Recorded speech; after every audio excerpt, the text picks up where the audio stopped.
Welcome friends, প্রত্যেককে স্বাগত আমাদের ইউটিউব চ্যানেলে।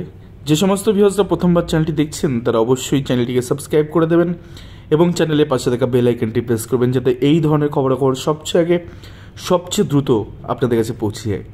তো আজকে যে বিষয় নিয়ে আমরা আলোচনা করব সেটা হচ্ছে আগামীকাল ভীষণ ভীষণ ভীষণ গুরুত্বপূর্ণ দিন।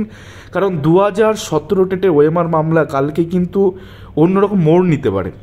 কারণ এই 2017 ওএমআর যে মামলা, অর্থাৎ 2017 টেটের ক্ষেত্রে আমরা দেখতে পেয়েছি যে নবগঠিত যে কমিটি, একটা কমিটি রয়েছে, তারা কোথাও গিয়ে কোর্টে তারা অ্যাজ পার এভিডেভিট মোতাবেক বা যে হলফনামা জমা করেছে প্রাথমিক শিক্ষা পর্ষদ, সেখানে তারা পরিষ্কার করে একটা সত্যি কথা তারা বলে দিয়েছে, যেটা কিনা এতদিন ধরে প্রাথমিক শিক্ষা পর্ষদ চেপে যাচ্ছিল 2014 ওএমআর টেটের ক্ষেত্রে, বাট 17 ক্ষেত্রে ওপেন কেন করে দিল তার একটা প্রশ্ন কিন্তু পাওয়া যাবে এখানে, যে কেন উইদাউট রেজুলিউশন 2017 ওএমআর টেট মানে ডিস্ট্রয় করা হচ্ছে বা ধ্বংস করা হয়েছে। তার সমস্ত প্রশ্নের উত্তর আগামীকাল কিন্তু পাওয়া যাবে বলে মনে করা হচ্ছে। তো আগামীকাল এই যে মামলাটি, অর্থাৎ যার WPA number 16,278 2022, Tina Mukherjee and others versus the state of West Bengal and others, Arkadeb বিশ্বাস অর্থাৎ সুদীপ্ত দাশগুপ্তর ক্লায়েন্ট এই মামলাটি করেছেন। তো টপ বলে লেখা আছে, অর্থাৎ এই মামলাটা মোশন স্টেজের সব থেকে আগে টপ উপরের মামলাটি রাখা হয়েছে এবং 30 নম্বর আইটেমে রাখা হয়েছে।